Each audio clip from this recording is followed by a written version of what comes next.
السلام علیکم ورحمۃ اللہ وبرکاتہ۔ بسم اللہ الرحمن الرحیم۔ پیارے بچوں، کل ہم لوگ سنے تھے کہ گالیاں نہیں دینا، گالی دینا بہت بہت بہت بری عادت ہے۔ تو بچوں، کل سے آپ نے ارادہ کیا نا، 24 گھنٹوں میں آپ نے کئی مرتبہ جب گالی دینے کو من کیا ہوگا یا دوسروں نے گالی دی ہوگی، تب آپ کے دل میں خیال آیا ہوگا نا، نہیں نہیں یہ گناہ ہے، یہ اللہ رسول کو ناپسند ہے بول کے۔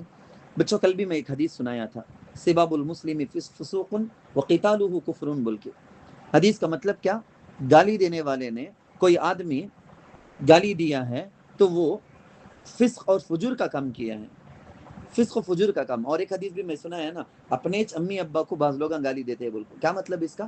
سامنے والے کے امی ابا کو گالی دے کو انہیں اس کے امی ابا کو گالی دیتا۔ تو گالیاں دینے والے نے اپنی ماں یا اپنے باپ کو تو گالی نہ دی، لیکن دوسرے سے گالی دلوانے کا ذریعہ بن گیا، اس لیے خود گالی دینے والوں میں شمار ہو گیا۔ جو گالی دینے میں پہل کرتا ہے نا، سب گناہ اس پر ہوتا ہے۔ حدیث میں آپ صلی اللہ علیہ وسلم کا ارشاد ہے، جو دو آدمی آپس میں ایک دوسرے کو گالیاں دیں، سب کا وبال اسی پر ہوگا جس نے گالی دینے میں پہل کی تھی۔ تو پیارے بچوں، آپ کو کوئی گالی دے تو آپ اسے جواب میں گالی نہ کو دیو، صبر کرو، اس پر اللہ تعالیٰ آپ کو اجر دے گا۔ ہو سکے تو اس کے لیے دعا کرو، یا اللہ اس کے اندر یہ گالی دینے کی بری عادت ہے نا، یا اللہ میں معاف کر دیا، یا اللہ میں معاف کر دی، اس کے اندر سے یہ عادت کو ختم کر، گناہوں سے اسے حفاظت فرما بول کے دعا دے ڈالو۔ مفتی اعظم، ہندوستان کے مفتی اعظم بولتے ہیں مفتی محمود حسن صاحب گنگوہی رحمۃ اللہ علیہ کو، وہ ارشاد فرماتے، میں ایک جگہ تقریر کر رہا تھا، ایک صاحب تقریر کر رہے تھے، تو کہتے ہیں کہ یہ اپنے ہی ایک آدمی نے ایک پیپر لکھ کر مجھے بھیجا، اس میں کیا لکھ کر تھا، جب یہ تمہارا دشمن، تمہارا سامنے والا آدمی، تمہارا اپوزٹ پارٹی والا تم کو گالی دے رہا ہے، کچے کچے گالیاں دے رہا ہے، آپ کیوں گالی نہیں دیتے ہیں؟ کیا آپ کے منہ میں زبان نہیں ہے کیا؟ بلکہ پرچی میں لکھو ہے۔ یعنی کیا مطلب؟ حضرت کو دوسرے لوگ گالی دیتے ہیں نا، وہ سنبھالنے نہیں ہو کر رینو خط پیپر لکھ کر بھیجے ہیں کہ حضرت جواب میں تمہیں بھی گالیاں دیو حضرت بول کے۔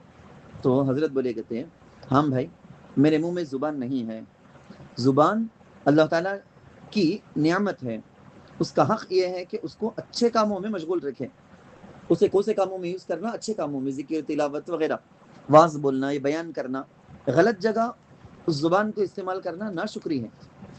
بتائیے، اگر کسی شخص کے پاس طرح طرح کے عطر ہوں، طرح طرح کے پرفیومز ہیں، خوشبوئیں ہیں، اور کوئی آ کر اس سے کہے کہ آپ کے پاس گوبر تو نہیں ہے کیا؟ بھائی تمہارے پاس گوبر نہیں ہے کیا؟ بولے تو کہنے والا نہ بے وقوف جی، ہمارے پاس اچھی اچھی زبان کو استعمال کرنے کی اچھی اچھی چیزیں ہیں جی، زبان کو استعمال کر کو بولنے کی۔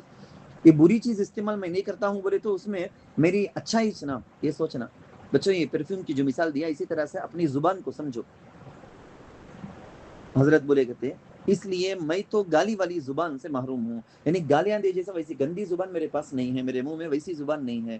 ملفوظات فقیہ الامت کر کو ایک کتاب ہے بچوں، بڑے مفتی صاحب رحمۃ اللہ علیہ کی ایسی بڑی زبردست باتیں، زندگی میں کام آنے والی، سب کو، ہر جنریشن کے بڑے چھوٹے سب کو کام آنے والی ویسی باتیں ہیں، اس کتاب کے اندر یہ لکھا ہوا ہے۔ تو بچوں، آپ اپنا ارادہ ظاہر کرو کہ انشاءاللہ آئندہ کبھی بھی زندگی میں کوئی تم کو کتنا بھی غصہ دلائے، کوئی تم کو کتنی بھی گالی دے، ہرگز ہرگز تمہاری زبان میں گالی ہرگز نہیں آئے گی، تمہارے پاس گالی دینے والی زبان نہیں رہے گی نا انشاءاللہ۔ تو اب ارادہ کرو، دعا کرتے ہیں کہ اللہ ہم کو زندگی بھر اپنی زبان کو گندی چیزوں میں استعمال کر کے، زبان کو گندے کر لینے سے حفاظت فرمائے۔